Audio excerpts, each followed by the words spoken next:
Hi everybody, my name is Teddy the Tiger, and I'm going to read you a story all about bees.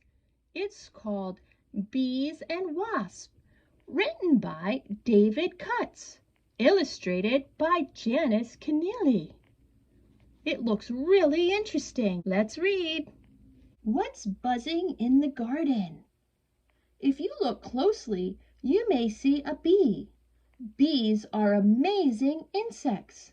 They are so busy. Can you guess how many kinds of bees there are? There are over 20,000 different kinds of bees in the world. That's a carpenter bee. That's a honey bee. And over here is a bumblebee. Can you see it? There are also thousands of kinds of wasps. Wasps are relatives of bees. Hornets and yellow jackets are two kinds of wasps. That's a yellow jacket right there. Wow, and look at their big beehive, their wasp hive. Wow. Bees and wasps are insects. Like all insects, they have 6 legs, and their bodies are divided into 3 parts: the head, the thorax, and the abdomen. And like many insects, bees and most wasps have 2 pairs of wings. They also have 2 feelers on their heads called antennae. Take a close look. Wow. Most bees live alone. They are called solitary bees, but a few kinds of bees are social bees.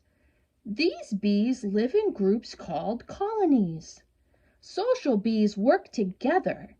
They help each other by sharing the chores of the colony.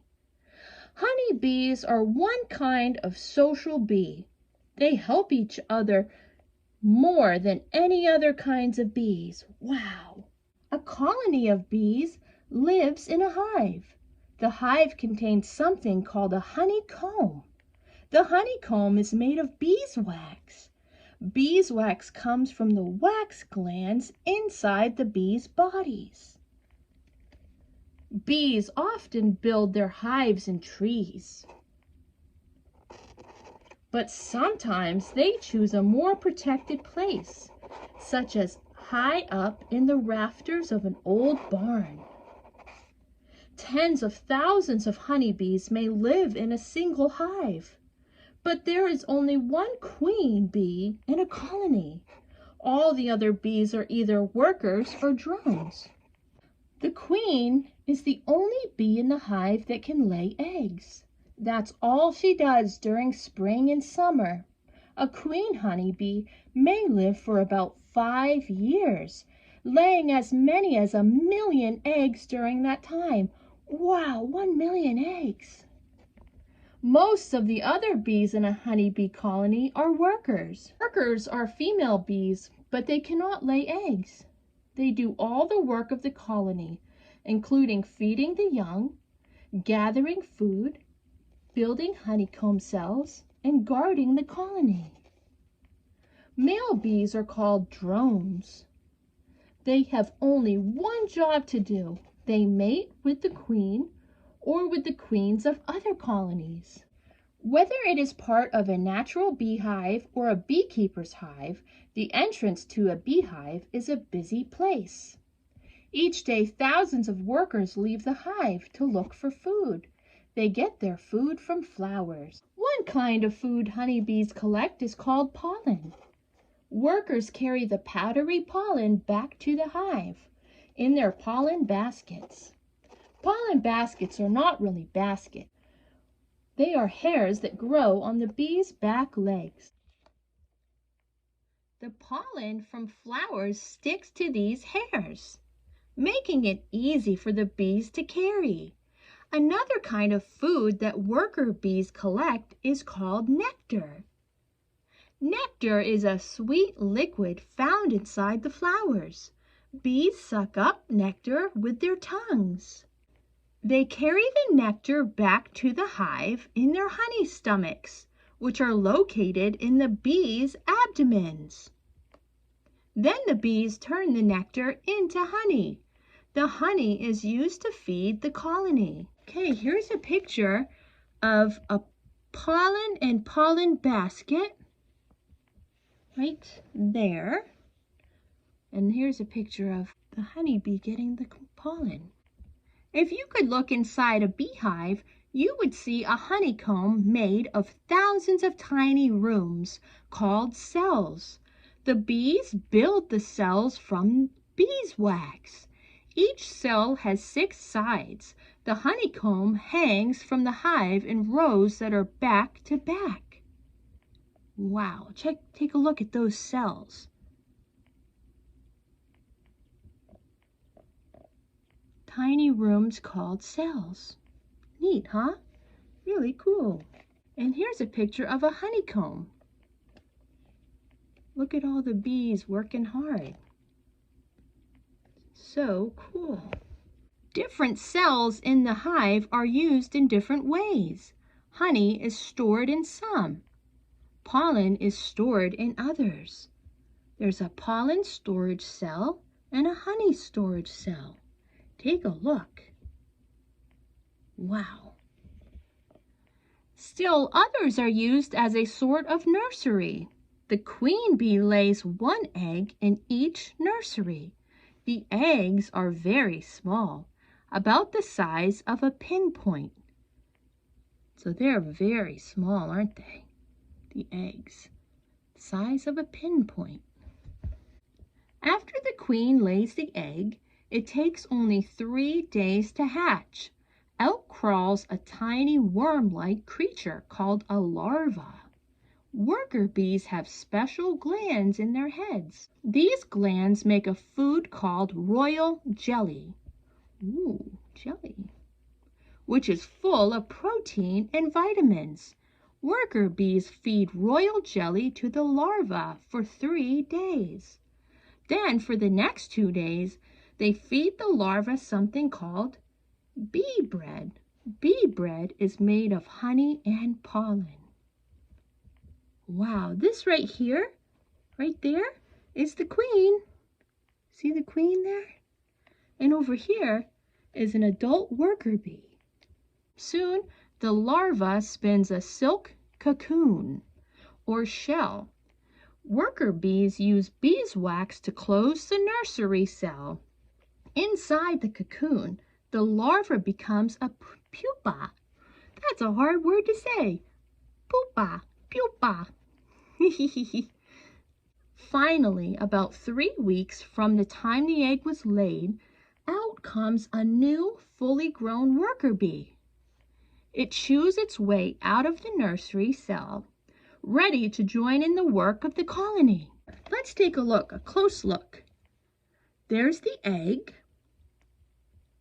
and then a larva turns into a larva, and then a picture here of the cocoon, the pupa, and then the new worker bee. Isn't that cool, friends? During summer, worker bees live for only 5 or 6 weeks.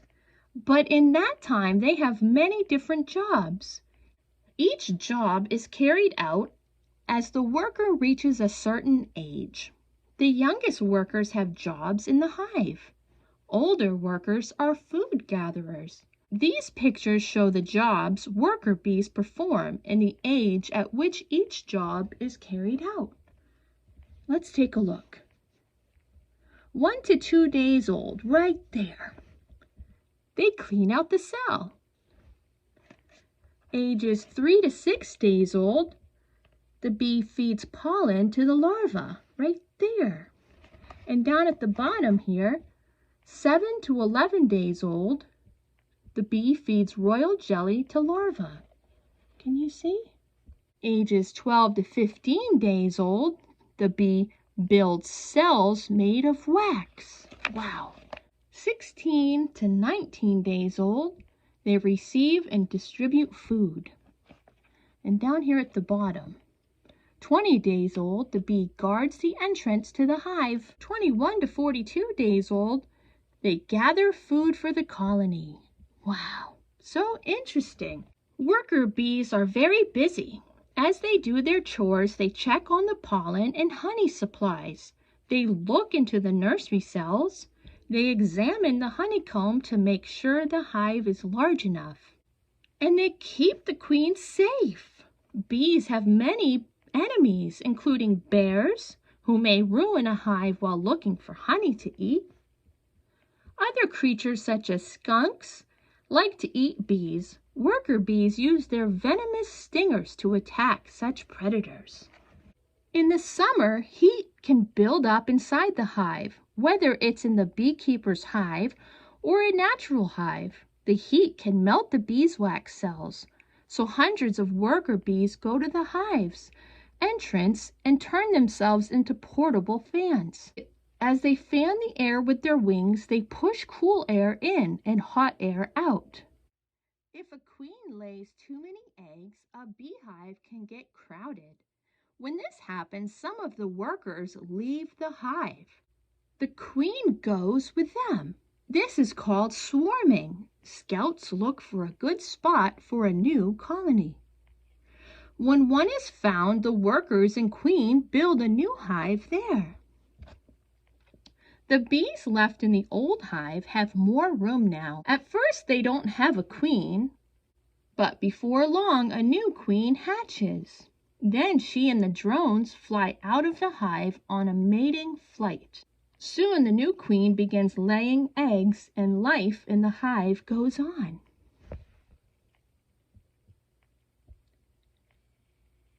Beekeepers are people who raise bees for their delicious sweet honey and for beeswax. The beeswax is used for candles, polishes, and many other helpful products. Beekeepers' bees build their honeycomb cells on special panels inside wooden hives. The beekeepers can take the panels out to gather the honey and beeswax. Very interesting. See the beekeeper? If they move slowly, beekeepers have found that they usually do not get stung by their bees. And as everyone knows, it's wise to avoid being stung by a bee. Among honeybees, only females can sting, and a few hours later, they die. Aw, that's so sad, isn't it? There's a picture of the beekeeper and the hive and a honeycomb. Bumblebees can sting many times without dying. These large, fuzzy-looking yellow and black bees are different from honeybees in other ways, too. Bumblebees are much larger than honeybees, but their colonies are smaller. Instead of building a hive, a queen bumblebee builds a nest on the ground or in the grass. See? That's a bumblebee in the nest. First, she builds something called a honey pot out of wax and fills it with nectar. Next, she makes a wax cell for a nest and lays her first eggs in it. These eggs will develop into worker bumblebees. In late summer, the queen and workers will raise new queens and drones. After mating with the drones, the new queens will hibernate during cold weather. In spring, the younger queens will begin new colonies. Wow! Bumblebees and honeybees are social bees, but most bees are solitary bees. They live alone. Solitary bees make several different kinds of nests. Carpenter bees drill tunnels into branches or pieces of wood. Each tunnel has several cells, and each cell contains pollen, nectar, and an egg. Wood chips glued together with bee saliva separate the cells. Can you see? That's a California carpenter bee. Neat, huh? Leaf-cutting bees also live in tunnels. These tunnels may be found in branches, in pieces of soft wood, or in the earth. Each tunnel is lined with cells made of leaves and saliva. There's a leaf-cutting bee. So cool. Mason bees build their nests out of clay and saliva. The nest may be on a stone against the wall, or even in a snail shell. Burrowing bees or mining bees dig burrows or tunnels in the earth. Sometimes several bees will share the work of digging one tunnel. But each female bee makes her own private tunnel off the main tunnel, in which she lays an egg. See the eggs in the tunnels? And that's a mining bee. Cool. Most female solitary bees die at the end of the summer, but before a female dies, she has a lot to do. In each cell of her nest, she puts some pollen and nectar. Then she lays her eggs in the cells and seals the cells with waterproof wax. Can you see that? The next spring, the eggs hatch. The young bees are hungry. They eat the food their mother left for them. After that, they are on their own. Wow. A young bee emerging. Hornets and yellow jackets are social wasps. Yellow jackets may put their nest almost anywhere, in the ground, against a fence, or hanging from a tree. Do you see the yellow jacket? Hornets often build their nest in trees, but sometimes they choose nesting places that offer more shelter. Some nests are very large and contain thousands of hornets. That's a hornet. Neat. Bees and wasps are fascinating insects, and the bee family is also very helpful to people. Honeybees give us honey and wax. Wasps kill many insects that are harmful to humans. One of the bees' most useful activities takes place when bees carry pollen from flower to flower as they buzz about. The bright colors, sweet smells, and tasty nectar of the flowers attract the bee. When the insect lands on a flower, pollen may stick to its legs. Then, when the bee flies to another flower, some of the pollen may brush off. This helps to pollinate the plants so they can produce fruit and seeds. Many important crops of vegetables and fruits flourish with the help of bees. So in a way, plants and bees help each other. Plants give the bees nectar and pollen to eat, and bees help to pollinate the plants. Wow, that is so amazing, isn't it, friends? One summer day, visit a park or a garden. Listen for the telltale buzzing of a bee. Then, from a safe distance, stop and watch the bee at work. It is one of the most interesting sights in nature. The end. Wow, make sure to take care of bees and please don't kill bees. Bees are helpful to our environment. The earth needs the bees. I hope you enjoyed learning about all the different types of bees. Okay, bye friends. Stay tuned for more cool books. Bye-bye.